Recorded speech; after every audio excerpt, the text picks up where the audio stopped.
As Canada continues to deal with the fallout and uncertainty over Donald Trump's tariffs, Ontario has moved to mitigate some of the impact. Premier Doug Ford announced today that he would bring in legislation to start the process of removing trade barriers between some provinces. And the CBC's Mark Carcassole is here with the details. We've been hearing more and more of this drumbeat get louder and louder. Tell us more about it. Yeah, I think a lot of people will be happy to finally see some action taken on interprovincial trade, Andrew. We've heard so much about it from politicians of all stripes. And in Ontario, as well as Nova Scotia and in New Brunswick, we're seeing some action on that file now as the premiers of all three of those provinces got together at the Ontario legislature today to make that very announcement. Introducing legislation they say will recognize goods, services and workers from other provinces and territories, in Ontario's case, that implement the same measures on Ontario's goods. So essentially, if other provinces scratch Ontario's back when it comes to those goods and services, Ontario will scratch theirs in return. That same legislation would also introduce an interprovincial direct-to-consumer sales model for alcohol so that Ontario residents could buy directly from producers in other provinces, and Ontario's producers could sell directly to customers in other markets. In theory, it all sounds good. Of course, this is legislation tabled today in the Ontario legislature. It's expected to pass. Premier Doug Ford's Conservative Party has a majority government in Ontario, so it should pass pretty quickly. But after that, there are still some regulations to clear up and sort out afterward.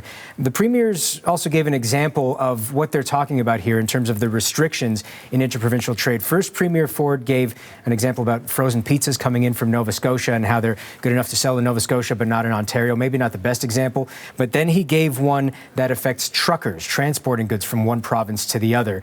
An example he says is just silly. A first aid kit might be different in New Brunswick and Nova Scotia, and it's different in Ontario. I think there was another one with tire pressure or tires on transport trucks. We need to standardize it. If it's good for one province and everyone's done their due diligence and it's been around for years, why isn't it good for all provinces and territories? The three premiers, Holt, Houston, and Ford, then signed a memorandum of understanding between their three provinces for that same free trade. They also announced today that they are pursuing consultations on how to break down barriers and actually draw American healthcare workers over the border, the reverse brain drain into Canada, to have them come work in these three provinces. We're seeing some evidence of interest from American physicians coming north. Did they give any indication that other premiers will join in? It's interesting. They certainly put out the call, encouraging many of them to do so. Premier Ford, for example, was asked why his closest neighboring premier, Francois Legault of Quebec, was not here for the announcement. He says that there's still some negotiations that have to be had there. Not every premier is as on board as other premiers. In fact, as Nova Scotia's Premier Tim Houston described it, he says premiers across the country are in three buckets. Have a listen. There are definitely some that are more aggressively on full-on free trade. Nova Scotia already passed our bill. It's a royal assent. It's done and dusted. Ontario will table theirs today. Prince Edward Island's debates and going through the process.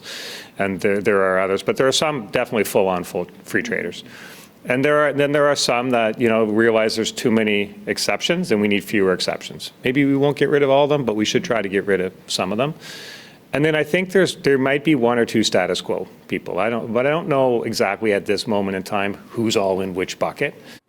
If the estimates of many economists are to be believed, Andrew, opening up free trade across all provinces and territories in this country would save up to $200 billion across the country and increase the GDP by 4 to 7%. And the concern around the tariffs from the United States is that could be a mitigating measure to try and offset some of that. Mark, thank you. The CBC's Mark Carcassole.